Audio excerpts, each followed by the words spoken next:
Hola, ¿cómo están? Mi nombre es Yanni y bienvenidos a Open House. Estamos muy felices de que nos acompañen.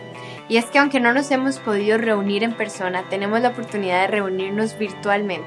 Y es chivísima porque, por ejemplo, mi esposo y yo vivimos en Carolina del Sur y aún así hemos tenido la oportunidad de formar parte de las reuniones de Open House. Si usted nos ve por primera vez, quiero decirle que se sienta bienvenido. Estamos muy contentos de contar con usted.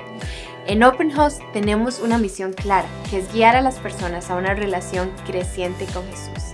Así que si usted está en medio de este proceso de acercarse a Jesús y dar pasos hacia Él, está en el lugar correcto. En Open House también tenemos transmisiones para sus hijos e hijas, desde los 0 hasta los 21 años de edad.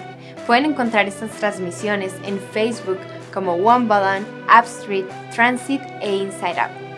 Además, si usted es como nosotros, que le encanta la música y disfruta las canciones que cantamos aquí en Open House, le tengo buenas noticias.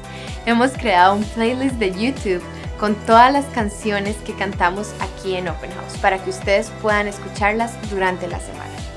Y para terminar, quiero contarle que hoy estamos iniciando una nueva serie que se llama Sueños Rotos. Así que pónganse cómodos y disfruten. Y una vez más, bienvenidos y gracias por acompañarnos.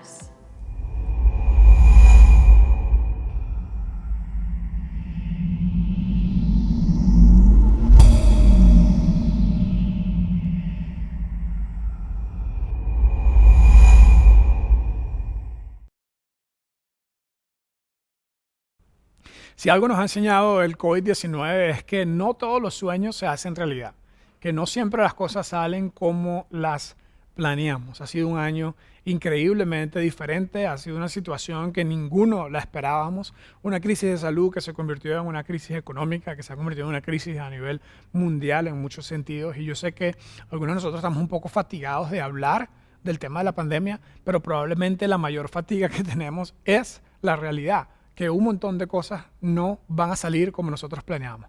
Esta gran diferencia entre planes y realidad. Los planes son buenos, yo estoy a favor de los planes, soy pro planificación, pero a veces la realidad nos da un estate quieto y nos recuerda que por más que nosotros planeemos, las cosas no siempre salen como nosotros queremos y que alguien ojalá tenga el control de la situación, porque definitivamente el control no lo tengo yo. Mi esposa y yo somos mucho de planear. A final de año y comienzo del año nuevo, siempre nos tomamos unos 3 días de retiro personal. Nos vamos a algún lado, usualmente en ese tiempo estamos de vacaciones, nos vamos a algún lado solos, sin los niños, agarramos un whiteboard o una página, algo donde escribir y comenzamos a revisar las metas del año anterior y comenzamos a planificar metas del año nuevo. Y el otro día estábamos hablando en la sala de la casa, ahí listos antes de comer, y dijimos, bueno, la sesión de planeación de final de 2019 y comienzo de 2020, pues fue tiempo completamente perdido, porque nada está saliendo como nosotros pensábamos. Teníamos un gran dilema, queríamos ir a Alaska, la familia de Ashley tienen una propiedad en Alaska que una vez al año van durante el tiempo de verano, en el mes de julio precisamente. Se suponía que en estos días deberíamos estar en Alaska y siempre van allá y pescan salmón y la pasan súper bien porque es el verano, ¿verdad? Donde un lugar tan frío normalmente no está congelado, ¿verdad? Iba a ser, ellos siempre van y por alguna razón cada vez que les toca ir, yo no he podido ir por trabajo. Y este era el año donde yo iba a ir finalmente a conocer la cabaña que tienen en Alaska. Pues este no es el año que fui a Alaska, obviamente. También habíamos pensado otro viaje a final del año con nuestro hijo Liam, que cumple 10 años. Y hace mucho tiempo alguien nos recomendó que en lugar de gastar plata en juguetes y en cosas, ¿verdad? Que hiciéramos planificaciones de ahorrar para crear experiencias. Entonces, con nuestros hijos siempre estamos ahorrando, ¿verdad? Y siempre tenemos un fondo de ahorro para experiencias. Y queríamos hacer un viaje con Liam, ¿verdad? Que estaba súper emocionado él. Pues no, el viaje de Liam tampoco va a pasar. Pero esos planes en realidad son bastante triviales comparados con algunas de las cosas que han sucedido a muchas personas cercanas a nosotros, cercanas a ustedes durante este año. Por ejemplo, algunas de estas imágenes pueden ilustrar algunas de esas cosas, ¿verdad? Este año es el año donde los planes no salieron como pensábamos, porque este es el año donde no pudimos cantarle el cumpleaños número 70, ¿verdad? Al abuelo. Este es el año donde la boda que se iba a hacer se se pospuso una vez, se pospuso otra vez y se pospuso otra vez. Este es el año donde probablemente esa graduación que tú esperabas de tu hijo de kinder, ¿verdad? No la pudo hacer y la tuvo que hacer en línea, como mi hijo Román, que se graduó de kinder. O más aún, ¿verdad? Te graduaste de cole, ¿verdad? Todo el esfuerzo que hiciste. Tengo un par de amigos súper esforzados. Uno de ellos era presidente de la clase, tenía todo un plan, iban a hacer una gran fiesta de graduación y no se pudo ni siquiera ir a recibir el título de cole con sus amigos. Los planes no siempre salen como nosotros pensábamos. Y durante estas 4 semanas vamos a estar hablando de la siguiente pregunta. ¿Qué hacer cuando te das cuenta que tus sueños no es que no se van a hacer realidad, sino que no se pueden hacer realidad? Ahora, hay gente que nos dice, motivadores, que nos dicen, tienes que soñar y tienes que pensar y el cielo es el límite y todo esto. Y yo no estoy en contra de eso. Soy un soñador, soy un planificador y tengo metas grandes y todo. Pero en las próximas semanas vamos a hablar qué hacer cuando Dios, la vida, la Pachamama, como dice Gil a veces, qué hacer cuando te das cuenta, y los que no conocen a Gil es uno de nuestros compas aquí de Open House que nos ayuda con las charlas también, qué hacer cuando te das cuenta que Dios, la vida, la Pachamama, simplemente no va a permitir que tus sueños sean realidad. No es que no se van a hacer realidad ahora, sino que no se pueden hacer realidad. Ahora, otro preámbulo. Antes del COVID-19, esto era una realidad. Es decir, como pastor, como consejero, en el mundo de enseñar los principios de Dios, del mundo de la iglesia, de ayudar a la gente a tener un buen punto de referencia para su espiritualidad. Nosotros siempre enseñamos y siempre sabemos y estamos conscientes y enseñamos que no siempre las cosas salen como planeamos, que no siempre las cosas salen como queremos. Enseñamos que, y sabemos esto de la historia, sabemos esto de lo que entendemos de Dios a través de lo que estudiamos en la Biblia, sabemos que Dios tiene un plan para nosotros que a veces no es el que nosotros tenemos. Incluso sabemos que a veces cosas duras, difíciles suceden en la vida, ¿verdad? Y cualquier persona que le toque hacer estudios bíblicos, estudios de Biblia, o cualquier persona que le toque ser un consejero o incluso un terapista, sabe que la vida no sale como planeamos y que tenemos que reaccionar o más bien responder ante las dificultades de la vida porque no siempre las cosas van a salir como queremos. Por ejemplo, nosotros siempre enseñamos, por ejemplo, que el divorciarse no es lo ideal, pero es real, ¿verdad? Y Dios no quiere que la gente se divorcie, pero la gente se divorcia, eso es una realidad. Y enseñamos, por ejemplo, que nunca nadie te prometió, Dios no te promete que no vas a tener dificultades. Mucha gente a veces cuando se da cuenta que su sueño no se puede hacer realidad, es decir, que su matrimonio feliz no se puede hacer realidad porque ha llegado a la ruptura, muchas veces la gente se enoja con Dios, se enoja con la vida, como si en cierta forma, una actitud como si en cierta forma como que Dios nos prometió o Dios nos debía, ¿verdad? Como Dios nos prometió que todo iba a estar bien o que nos iba a bendecir, dice mucho en el mundo de las iglesias cristianas. El punto es que en ningún lado Dios promete que todo va a salir bien y que la vida va a ser color de rosa. Y por años, yo tengo ya muchos años en esto, lo que quiere decir que me estoy poniendo viejito, ¿verdad? Tengo, no sé, tal vez empecé a enseñar de Dios cuando tenía como, no sé, 16, 17 años. Y tengo bastante tiempo enseñando esta idea de que a veces las cosas no salen como nosotros pensamos, como nosotros queremos y tenemos que aprender a responder, a no ser cambiados por nuestras circunstancias, sino responder y cambiar nuestras circunstancias en la medida de lo posible y confiar en Dios que aunque las cosas no salgan como queremos, tiene un plan mayor. Pues eso yo lo he enseñado por décadas, literalmente, al menos más de 2 décadas. Y pues este año, 2020, no necesita que yo les dé muchos ejemplos, no necesita que yo les dé muchas ilustraciones y que yo los convenza de que a veces las cosas no salen como pensábamos. Este año, 2020, es el año donde todo el mundo ha tenido que enfrentar, excepto si vendes alcohol en gel o si, no sé, si vendes, no sé, papel higiénico, si vendes algunos de esos productos esenciales, ¿verdad?, que están teniendo ahorita, probablemente has tenido que enfrentarte a la idea de un sueño roto. Yo tengo amigos muy cercanos, gente que quiero demasiado, gente de nuestra comunidad que tiene negocios en turismo, en hotelería o trabajando con el turismo en algún servicio, que están completamente parados y tuvieron que despedir a las personas que trabajaban con ellos, gente que han construido negocios de vida, ¿verdad? y han tenido que parar. Tengo amigos muy cercanos en el negocio de restaurantes y con todos los cambios, con todas las reglas, y no vamos a entrar en temas políticos, ¿verdad? Pero simplemente, incluso algunos que acababan de emprender, se habían lanzado, habían por años acumulado el valor y la inversión para lanzarse a un emprendimiento y les está yendo peor que nunca. Más allá de eso, tengo amigos y personas cercanas a nosotros, especialmente con la alianza que tenemos con Hope y con algunas de las organizaciones que ayudamos, con las que trabajamos, que trabajan ellos ayudando a la gente más necesitada. Hemos visto muy de cerca gente que ni siquiera tiene para el diario, gente que ni siquiera tiene para comer. Y eso no es la vida como uno la quiere, ¿verdad? Eso no es la vida como uno la planea. En las próximas semanas vamos a estudiar y vamos a aprender que Dios nunca nos ha prometido que no vamos a tener dificultades. Cuando tenemos dificultades no significa que tenemos que reclamarle a Dios porque Dios no nos debe nada, porque Él tiene muchas promesas. En la Biblia aparecen muchas promesas, aprendemos muchas promesas de Dios, pero el no tener problemas no es una. De hecho, hay una promesa que Jesús hizo que decía, en el mundo van a tener aflicción, en la vida van a haber dificultades. Esa sí es una promesa. Entonces, el 2020 nos está demostrando que al menos esa promesa de Dios se está cumpliendo. Y también vamos a aprender otra cosa, que durante estos tiempos difíciles es fácil compararse con otros, ¿verdad? Y ver como que no solamente mi sueño no se está cumpliendo, sino que esta persona que está ahí, él está viviendo la vida que me corresponde a mí, ¿verdad? Es como que tu matrimonio se está yendo, ¿verdad? Se está yendo totalmente a la basura, pero tu compa y tu amigo tienen, ¿verdad? Se ganaron el premio del matrimonio del año.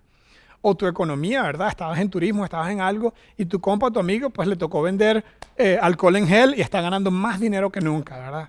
Las inversiones que tú tenías, si tenías inversiones, las inversiones que tú tenías las tenías en empresas tradicionales que le está yendo súper mal, pero tú conoces un compa que invirtió en Amazon, ¿verdad? Que le está yendo mejor que nunca porque la gente está mandando todo por paquetes y por express. El punto es que a veces sentimos que no solamente mi sueño no se está cumpliendo, sino que el de la par le está yendo como se supone que me debe ir a nosotros. Es decir, esa madre que está ahí, Esmae, tiene el trabajo que yo tenía que tener. Esmae se casó con la persona con la que yo me debía haber casado. Esmae está manejando el carro que yo debería manejar.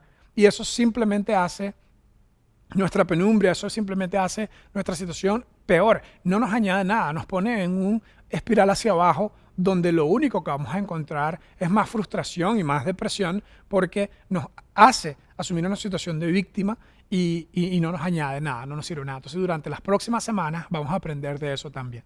¿Qué hacer cuando te das cuenta que tus sueños no se pueden hacer realidad? Quejarte no te va a ayudar, no te va a cambiar nada. Quejarte del gobierno, del ministro, de la situación, no te va a ayudar nada. Compararte con el de la par no te va a ayudar en nada. ¿Qué hacer? Y me tiene muy emocionado, particularmente, yo soy de esas personas que se emocionan con el estudio bíblico, ¿verdad? He estudiado la Biblia desde hace muchos años y es como una pasión y un hobby, un amor que tengo, ¿verdad? Entonces, vamos a ver cómo hacemos para que esto sea corto, lo vamos a dividir en varias partes, porque la forma como vamos a trabajar esta pregunta de qué hacer cuando te das cuenta que tu sueño no se puede hacer realidad es como una historia de la Biblia, una historia del Antiguo Testamento. Entonces, esta historia, de hecho, se la conté a mis hijos recientemente y pues mis hijos es como que están aburridos ya de tanta clase de Biblia que yo les doy. Cuando comencé a contarles esta historia, les dije, vean, les voy a contar una historia muy, muy, muy, muy, muy triste, pero que tiene un final muy, muy, muy, muy, muy feliz. Esa es la historia que vamos a estar trabajando esta pregunta. Se trata de la historia del libro de Ruth. El libro de Ruth, un libro en la Biblia, uno de únicamente 2 libros en la Biblia que llevan nombre de mujer. Pero en estas 2 mujeres hay un contraste increíble. Ruth era una mujer extranjera para los judíos, era de un pueblo pagano, un pueblo un grupo de personas que tenían ritos religiosos que eran, la palabra que la Biblia usa es abominable, era como despreciable, era como una grosería en la cara a Dios lo que estas personas hacían sacrificios humanos, hacían ritos sexuales de orgías, hacían un montón de locuras que en la ley de la Torá, en la ley de Moisés, la ley que Dios le dio a Moisés, eran prohibidas. Eso era lo que hacía este grupo de personas. Pues esta mujer Ruth termina viniendo a la nación de Israel y se convierte en una persona importante aquí, y vamos a ver la historia. El otro nombre de mujer de un libro en la Biblia es una mujer que se llamaba Esther, y es completamente un contraste, porque Esther era una mujer judía que le tocó vivir en un lugar gentil, en un lugar pagano, en Babilonia, y terminó casándose con un rey extranjero. Estas dos mujeres tienen dos increíbles historias, y nosotros vamos a enfocarnos en la historia de Ruth, la moabita, se le llama en la Biblia. Se quedó con ese sobrenombre para siempre, aunque eventualmente se convirtió en judía por religión y por nacionalidad, porque los judíos tienen una mezcla de religión y nacionalidad. El punto es que vamos a estudiar este libro durante las próximas 4 semanas y vamos a sacar una serie de lecciones de fe para responder esta pregunta: ¿qué hacer cuando te das cuenta que tus sueños no se pueden hacer realidad? Entonces, entrando en materia, y hoy es simplemente la introducción, así que no se pierdan la parte 2, la parte 3, la parte 4 de este estudio que vamos a hacer del libro de Ruth. Entonces, para entender el libro de Ruth tienes que entender el tiempo en el que estaba. Y probablemente el mejor texto que nos explica esto era la época que se encuentra el libro de Ruth, que sucede durante el tiempo de los jueces. El mejor texto se encuentra en Jueces, capítulo 2, versículo 10. El periodo de los jueces sucede después de la entrada de la conquista de Canaán. Recuérdense un momento, ¿verdad? Moisés, si no leyeron el Éxodo, ¿verdad? Al menos vieron la película de Disney del Príncipe de Egipto. Moisés crece como un miembro de la familia real del faraón. Eventualmente está defendiendo a una persona que estaba golpeando un soldado egipcio, empujó al soldado, accidentalmente lo mató, tuvo que huir, ¿verdad? Y después vino de nuevo a Egipto y se convirtió en el libertador de Egipto. Una historia fascinante definitivamente, junto con Abraham y con David. De los 3 personajes más importantes en todo el Antiguo Testamento, probablemente Abraham, después Moisés y después el rey David, probablemente los más importantes. Pues Moisés está entre ese triplete, ¿verdad? Entre esos 3 más importantes. Eventualmente Moisés saca a la gente de Egipto, los libera o los liberta, se convirtió en el libertador, y luego estuvieron en el desierto un montón de tiempo, y luego Moisés empodera, le da liderazgo a Josué. Josué entra a la tierra de Canaán, y ese tiempo se conoce como la conquista. Y una vez que estaban ahí, como unos tal vez 50, 60 años después de Josué, se da este periodo de los jueces, ¿verdad? Se convirtió en una sociedad que era tribal, no sé si se dice así, de tribus, una sociedad de tribus, y en lugar de que hubiese una monarquía, había una especie de jefaturas de paz o jueces de paz que se encargaban de controlar todas las situaciones de esta naciente nación, de esta nación que estaba empezando. No había un ejército organizado, había un ejército voluntario, no había policía, no había ninguna forma de código civil. La ley de Moisés era la ley, en cierta forma, religiosa y civil con la que ellos se iban a regir. Y aunque muchas naciones tenían caudillos o tenían reyes, ellos tenían 12 tribus. Una de las tribus se encargaba de las cosas religiosas, que eran los de la tribu de Leví, y todos los demás tenían cabezas, caudillos o jueces que se encargaban de juzgar. Y el problema era que cuando el juez era bueno, a la nación le iba muy bien. Y cuando el juez era medio malo, como la historia de Sansón, ¿verdad? Un hombre que era demasiado fuerte, pero aunque era tan fuerte no podía con él mismo, podía con ejércitos, pero no podía con él mismo porque no controló sus propios apetitos y sus propios deseos, y se convirtió en un desastre. La historia de Sansón nos muestra cómo cuando el juez era bueno, a la gente le iba bien y había justicia y había paz. Cuando el juez era malo, era un desastre, ¿verdad? Que habla mucho acerca de la importancia del liderazgo, pero bueno, ese es otro tema. El punto es que este tiempo de los jueces se conoce y se describe mejor con este texto que está aquí en este versículo. Se levantó otra generación que no conocía al Señor, hablando de la generación de Moisés y de Josué. Pues otra generación, probablemente la gente tiene debates teológicos acerca de cuánto es una generación. La gente piensa 33 años puede ser una generación, o 70 años puede ser una generación, porque el abuelo ya no le contó al nieto o al bisnieto lo que pasaba. Lo cierto es que se levantó otra generación, un grupo de gente que no conocía al Señor, es decir, que por alguna razón no le enseñaron la importancia de aprender los principios de Dios a la gente. De aprender los principios de Dios, las cosas que Dios había hecho con ellos en la salida de Egipto, las cosas que habían hecho en el desierto, las cosas que habían hecho en la conquista. Ya nada de eso significaba nada para este grupo de personas. Y dice que no conocía al Señor, y lo que el Señor había hecho por Israel. Aquí hay una gran riqueza que podríamos hablar mucho más, pero tenemos que seguir. Hay un segundo versículo al final del libro de Jueces que nos habla también de la importancia del contexto en el que se encuentra la maravillosa historia de Ruth. Dice, en aquella época, y es muy interesante porque este texto que dice, en aquella época se parece a otro que vamos a ver después, que dice, en el principio del libro de Ruth, dice, aquellos días. Entonces, época, días era una misma forma de decir. En la Biblia dice, en aquella época no había un rey, no había una monarquía en Israel. Cada uno hacía lo que mejor le parecía. En el Antiguo Testamento vemos que el primer rey de Israel, elegido por Samuel y por la gente de Israel, fue el rey Saúl, que fue un rey que al principio tuvo una vida muy buena. Otra historia más acerca de eso, eventualmente vino el rey David, pero en este tiempo no había rey todavía. Y lo que significa eso era que había una anarquía. Cada quien hacía, aquí dice, lo dicen bonito, ¿verdad? Dice, hacía lo que mejor le parecía, pero lo que esto realmente quiere decir era, cada quien hacía lo que le daba la gana. No había un gobierno central, no había un orden en el país, no había un código civil, era simplemente cada quien hacía lo que mejor le parecía. Ahora, les voy a leer cómo encontramos o cómo sabemos que la historia, la maravillosa historia del libro de Ruth sucede en este tiempo. Vean cómo comienza el libro. Primer versículo del primer capítulo del libro de Ruth. Dice así, aconteció en los días, en la época, en aquellos días en que gobernaban los jueces, en el tiempo de jueces. Hubo un gran hambre en el país. Aconteció en los días que gobernaban los jueces, que hubo una gran hambre en el país. Hoy vamos a parar con este versículo.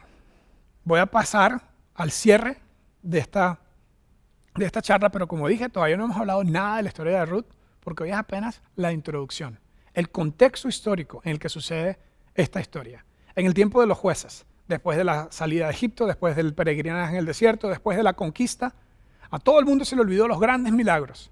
El milagro del cruce del mar, el milagro de Dios con la columna de fuego, el milagro de Dios con la nube que los cubría, el milagro del maná, el milagro del agua, todos estos milagros que Jesús no estaba, bueno, teológicamente estaba ahí porque el Señor siempre ha estado y son 3 en 1, pero el punto es que nadie se acordaba de todas estas maravillas que Dios había hecho en el desierto. Nadie se acordaba de todas las guerras que ganaron, ¿verdad? No les recomiendo leerle a sus niños el libro de Josué, porque es pura guerra por todos lados. Y milagrosamente, como la batalla de Jericó, que se cayeron los muros solamente con gritos de la gente, porque Dios estaba demostrando a su gente, ustedes tienen que depender de mí.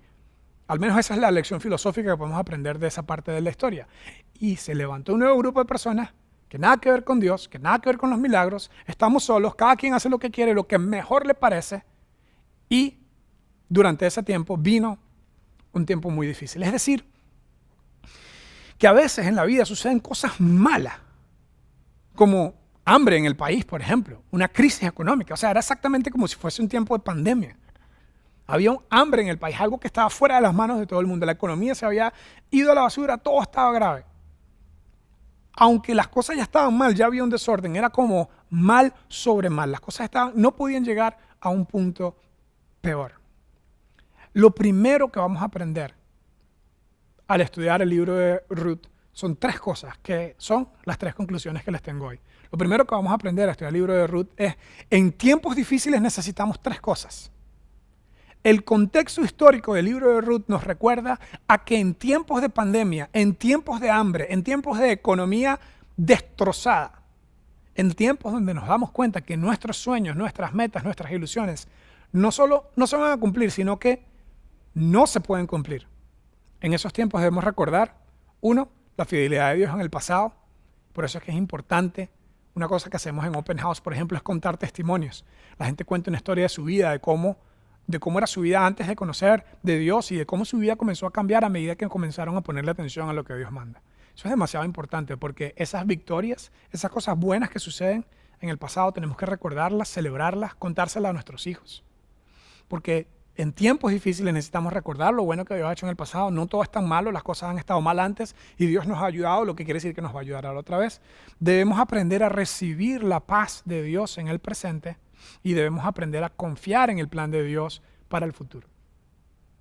Tengo tantas cosas que contarle, estoy tan emocionado de este tema, de este libro, pero por ahora solo meditemos, reflexionemos en estas 3. En tiempos difíciles como los que estamos viviendo, cuando te das cuenta que las cosas no van a estar como tú pensabas, que la realidad es distante a los planes que tú tenías. Debes recordarte de la bondad y la fidelidad de Dios en el pasado. Debes aprender a recibir su paz en el presente.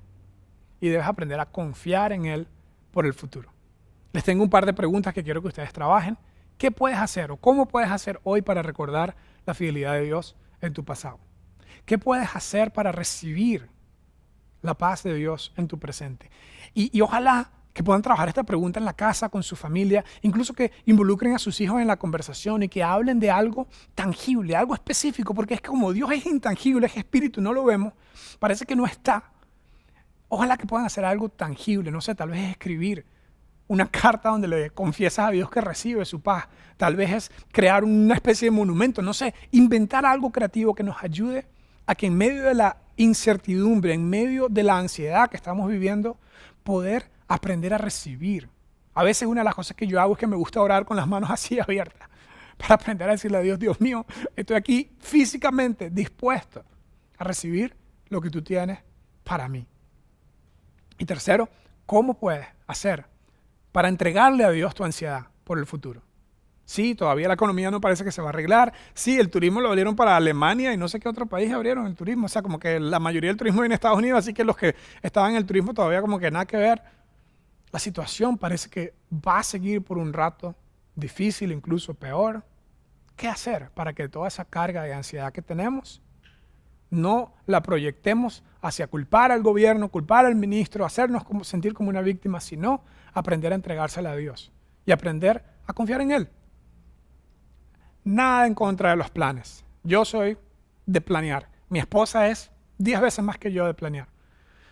Pero en esta época Dios nos está enseñando que cuando te das cuenta que las cosas no van a salir como tú pensabas, tienes que aprender a recordar lo bueno de Dios en el pasado, tienes que aprender a recibir su paz para el día a día y poner un pie enfrente al otro, y tienes que aprender a entregarle a Él. Como dice un texto en los Salmos, echa tu ansiedad, tira tu ansiedad sobre Él, porque Él te va a cuidar a ti. Oración. Repite básicamente lo mismo que hemos hablado. Esta es una oración con ojos abiertos, digo yo. Señor, ayúdanos a que cada día durante esta pandemia, a que cada día, especialmente durante estos tiempos difíciles, podamos recordar tu fidelidad en el pasado, recibir tu paz en el presente y confiar en tu plan para el futuro. Amén.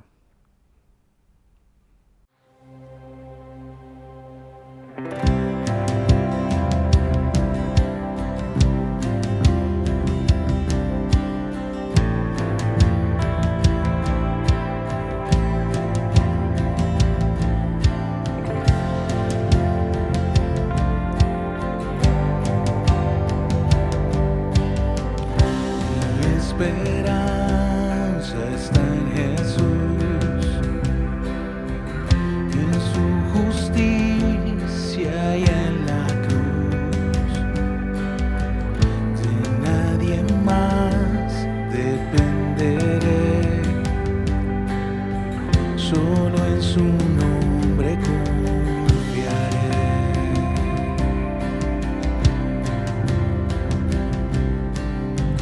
Mi esperanza está en Jesús, en su justicia y en la cruz. De nadie más dependeré, solo en su nombre confiaré. En Jesús fuerte soy, solo Él mi roca es. Sobre la tempestad Él es Rey.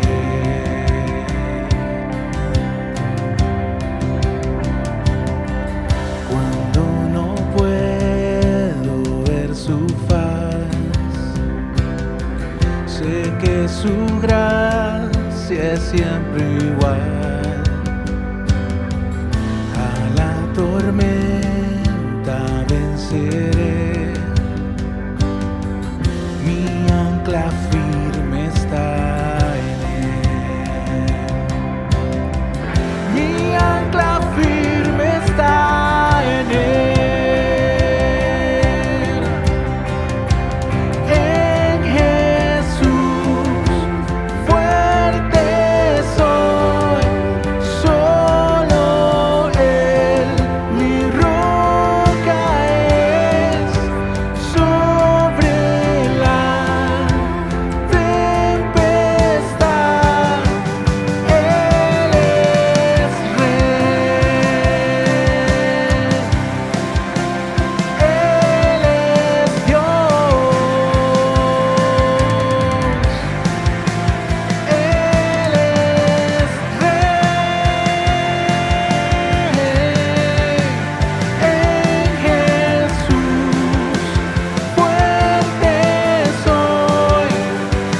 estar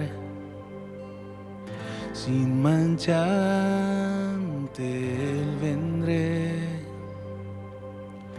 justificado por la fe.